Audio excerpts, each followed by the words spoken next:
Chapter 18 Fire. Corey spent the rest of the week splitting his free time between reading and walking in the Barrens. The wildlife managers at the Barrens were busy plowing fire breaks. These 6-foot-wide strips of bare soil would help keep planned fires under control. Each year, they selected parts of the Barrens for burning to keep the trees short and the grasses robust. Prairie plants had such long roots that they could survive the fires. The weeds in most of the trees could not. The result was a landscape that looked much as it did 300 years ago.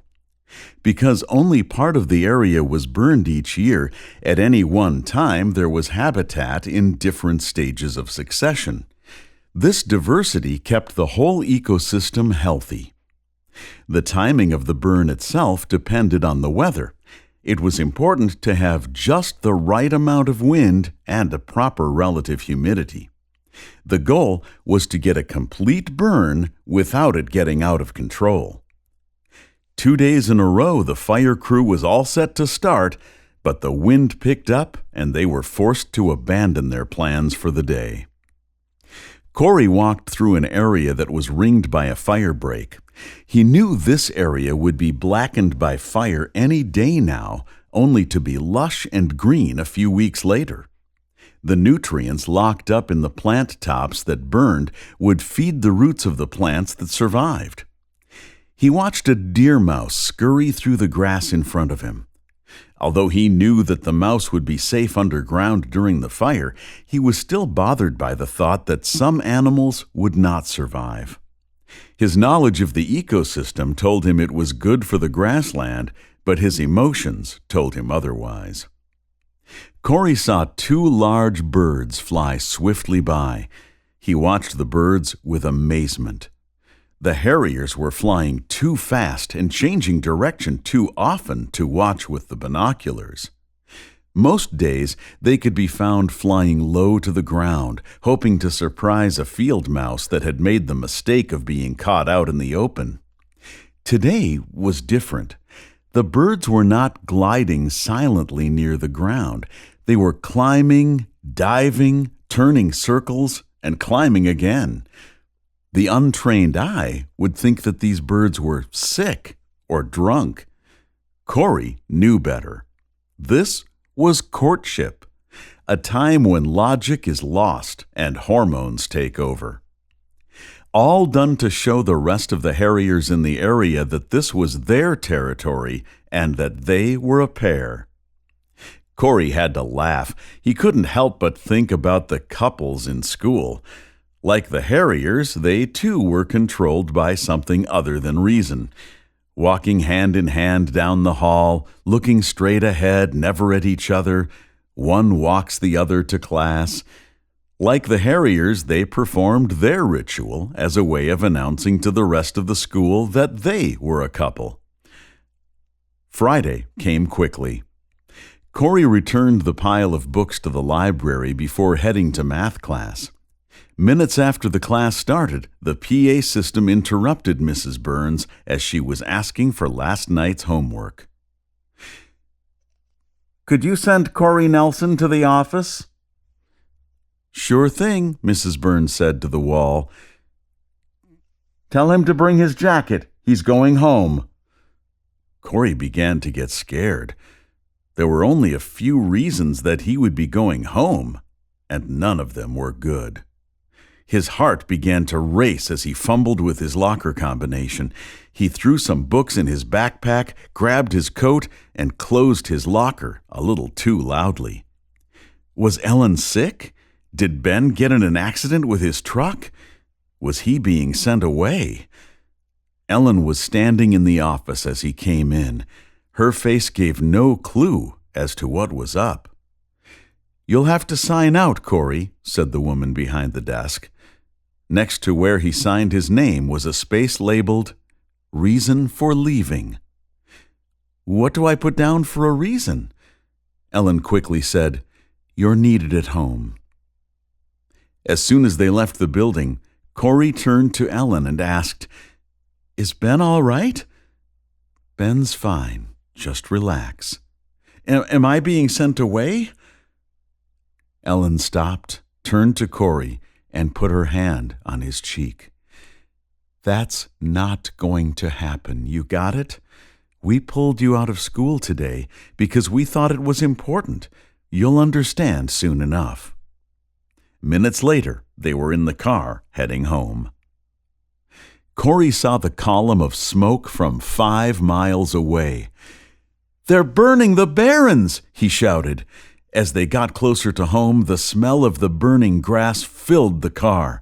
Instead of turning toward the house, Ellen headed straight to the Barrens. Corey saw Wendy's Blazer parked next to the pale green fire trucks from the Department of Natural Resources. Steve was at Corey's window before Ellen had the car shut off. "Hey, kid, glad you could make it." "What?" Ellen said, "He's a little in the dark. You might want to explain it to him." "Okay," Steve said. "I pulled a few strings and got the okay to have you out here for the burn. Seems the wildlife managers liked what you said in that newspaper article. There are a few rules, though. You'll have to stay with me at all times, and if the wind picks up, we're out of here. Got it?" "Cool!" "I have a rule also," Ellen said. "You aren't going anywhere in your school clothes." Ellen handed him a duffel bag. "You can either change on the other side of that truck, or we can go home quickly and you can change there." Not wanting to miss a thing, Corey grabbed the bag and walked behind the fire truck. He quickly changed and returned, tossing the bag into Ellen's car. She beeped the horn and waved as she drove away. "She's a cool lady," Steve said. "Yeah," Corey smiled. "Where's Wendy?" "She's out on a four-wheeler with the portable receiver. We have our birds in this area, so we need to know how they react to the fire." Corey and Steve got a good view of the whole operation by standing on the roof of Wendy's car. The backfires were started on the downwind side. People wearing large metal backpacks that had a pumping spray wand attached kept these fires from jumping the fire break. The fire crew called them piss buckets, and after Corey saw how they worked, he understood why. As the backfires slowly burned into the wind, they used up any fuel that was on the ground. This had the beneficial effect of widening the fire break, making it safe to start the primary fire. Using torches that dripped burning fuel, the crew started a line of fire on the upwind side. With the help of the wind, the fire raced across the area. Orange and yellow flames reached 30 feet into the air, and gray clouds of sweet-smelling smoke drifted everywhere. A tornado-like funnel formed as the burning grasses created their own wind. The fire sounded like the roar of jet engines. Corey was spellbound. The show lasted about 2 hours. As the primary fire reached the backfire, the flames died down and only smoke could be seen.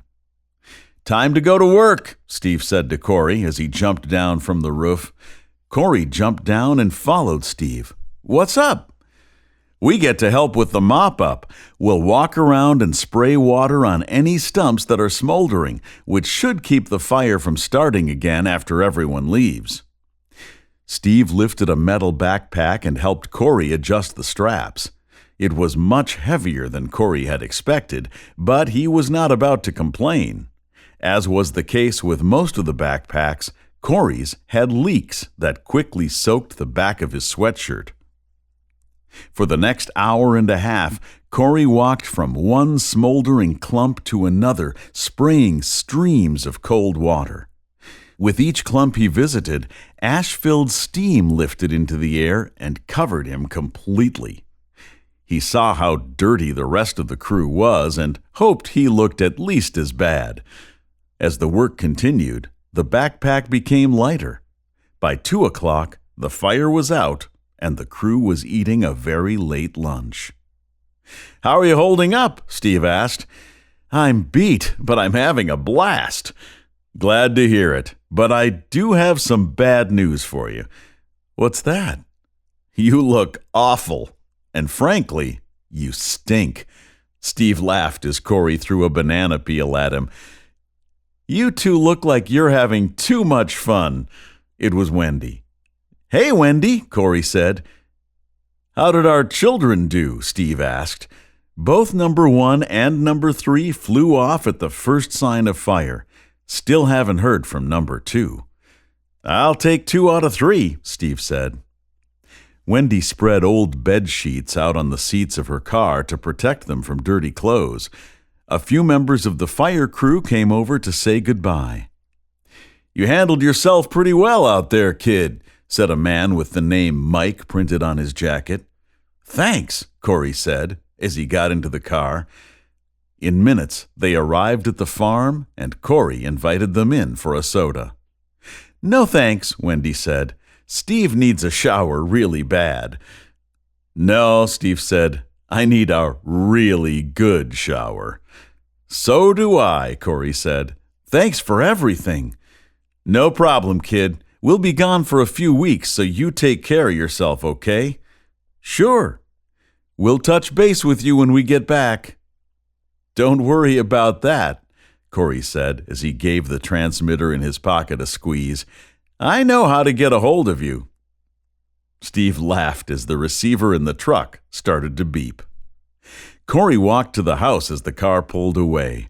He saw a note taped to the door. Corey had learned to hate notes. Don't even think of coming into this house with those clothes on. Please leave them in the barn. In the barn, Corey found his robe and another note telling him to go straight to the shower. He wondered aloud if there would be yet another note in the bathroom.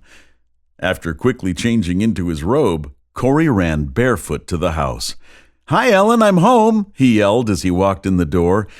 Ellen had her head tucked under the sink and was adjusting a rusty pipe wrench. Did you have a good time?